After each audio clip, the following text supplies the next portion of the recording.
આપણે ત્યાં અત્યારે એક પેરેન્ટ્સ આવ્યા છે એમના બાળકને લઈને સુવર્ણપ્રાશન માટે. છેલ્લા 6 મહિનાથી આપણે ત્યાં રેગ્યુલર આવે છે એવું એમનું કહેવાનું છે. આપણે એમના મોઢે સાંભળીએ કે એમને બેબીની અંદર શું ફરક દેખાય છે છેલ્લા 6 મહિનાથી જે સુવર્ણપ્રાશન રેગ્યુલર કરાવે છે. પેલા એને શરદી ઉધરસ તાવ વારંવાર આવી જતા, વારંવાર એને ટેબ્લેટ ને બધું જ દેવું પડતું. હવે એ કઈ 6 મહિનાથી એક જ વાર આવ્યું છે, બાકી આવ્યું જ નથી. ઘણો જ ફેર છે તેનાથી. હા, રેગ્યુલર અમે 6 મહિનાથી રેગ્યુલર આવી જ છીએ.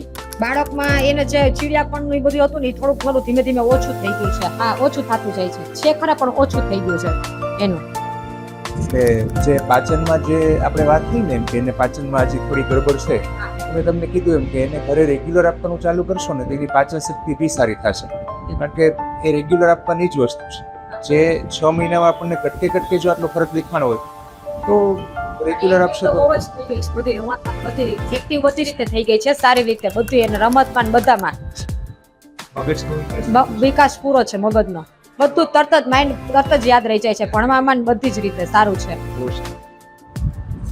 માત્ર 6 મહિનાના ઉપયોગથી પણ જો આટલું સારું રિઝલ્ટ મળતું હોય તો રોજે રોજ જો ઉપયોગ કરીએ તો ઓર વધારે સારું રિઝલ્ટ મળે આપણને. અને બાળક માટે આયુર્વેદમાં કહેવાયું છે કે જન્મથી લઈને બાળપણની અવસ્થા, બચપનની અવસ્થા એટલે કે 16 વર્ષ સુધી બાળકને રોજ સુવર્ણપ્રાશન કરાવવું જોઈએ. તો બહુ સરસ.